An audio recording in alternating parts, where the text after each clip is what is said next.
Hello, everyone, and welcome to this week's episode of Navigator Nuggets.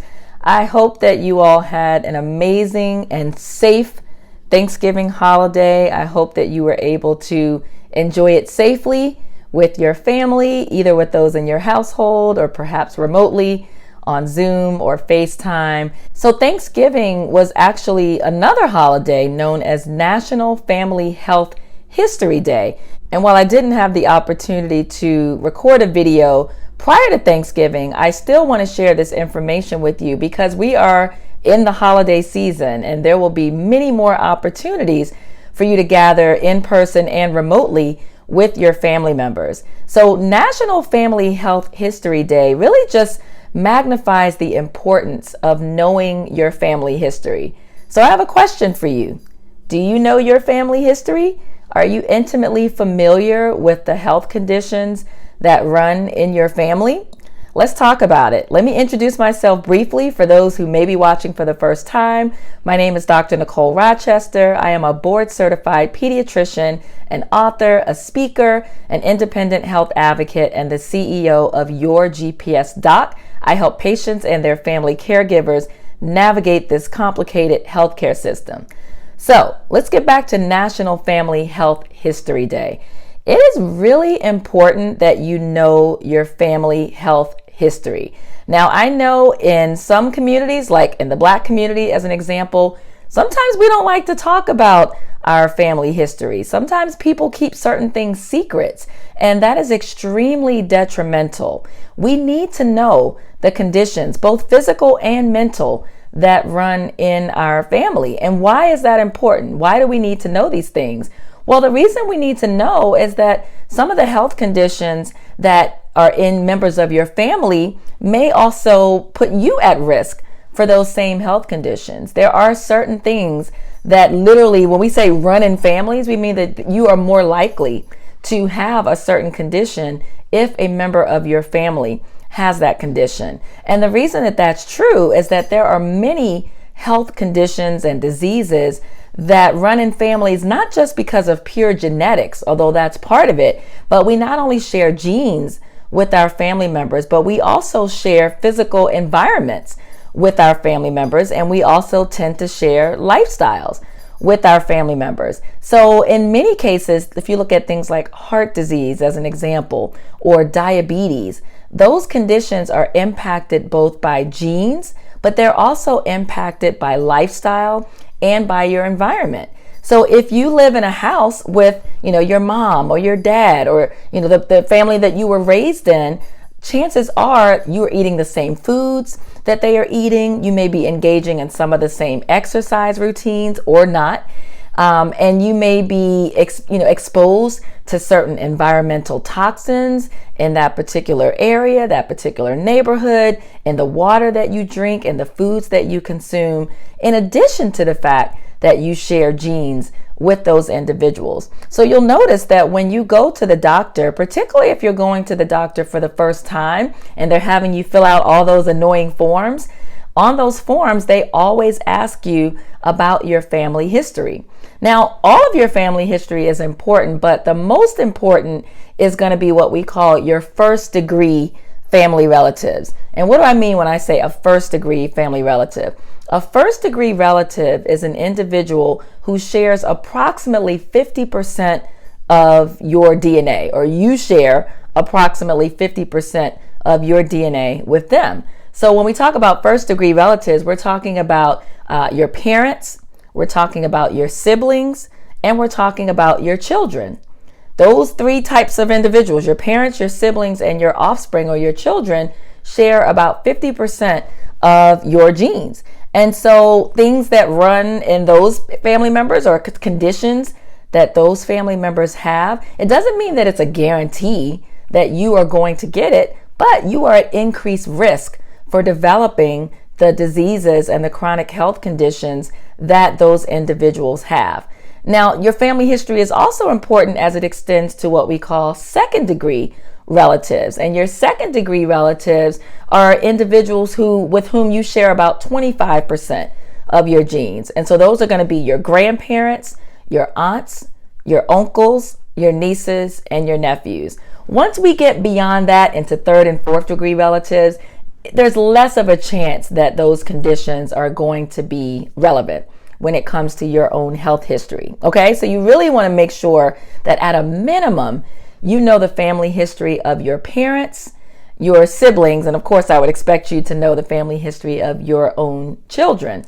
Now, as I mentioned, it doesn't mean that you are guaranteed to get these things. So if your dad or your mom had diabetes or high blood pressure or a certain form of cancer or heart disease, it doesn't mean that you're automatically going to develop those, but you are at increased risk.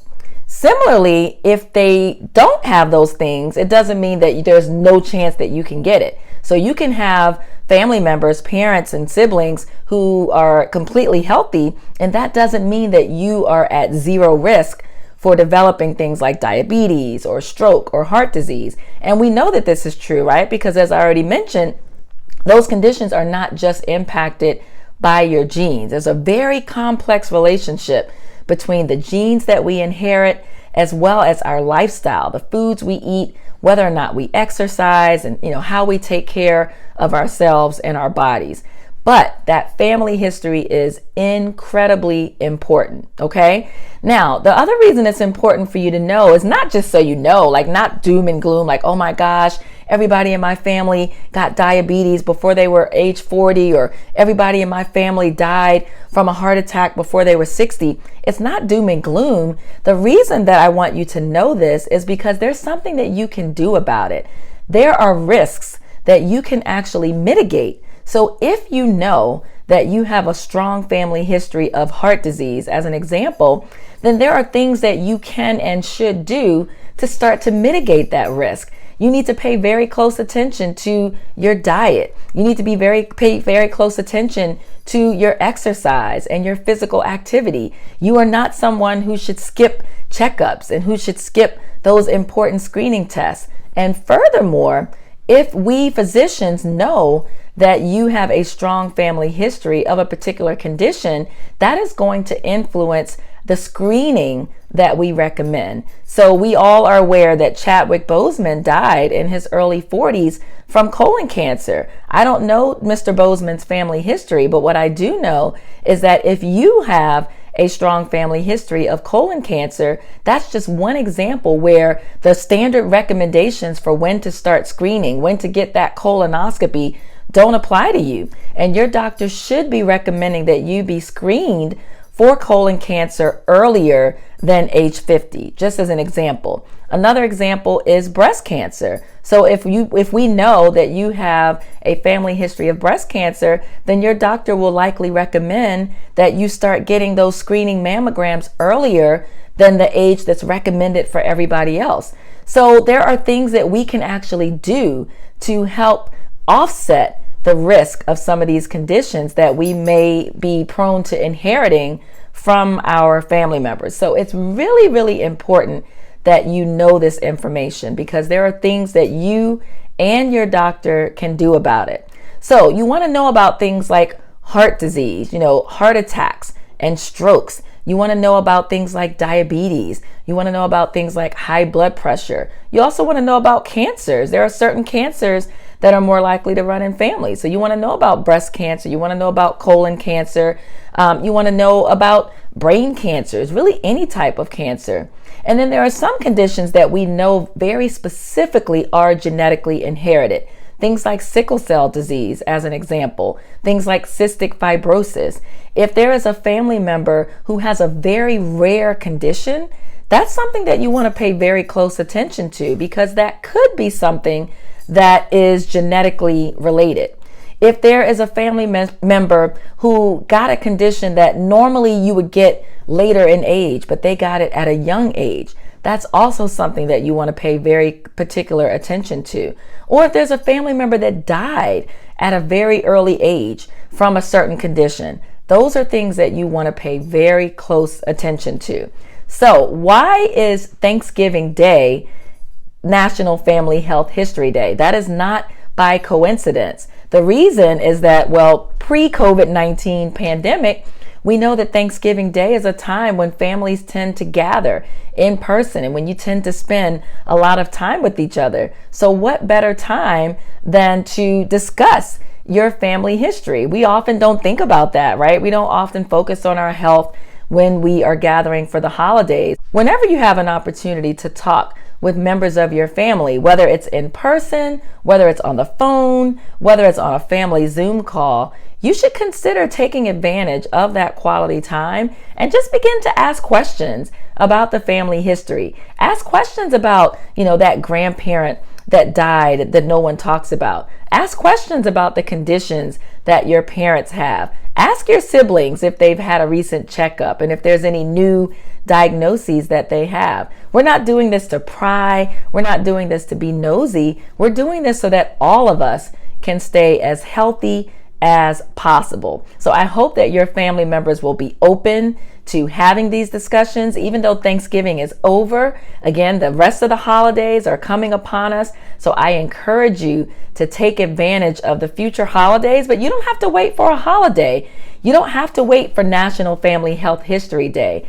Every day is an opportunity for you to have conversations with your family members, for you to learn about those conditions that tend to run in your family so that you can begin to take control of your health and your health journey.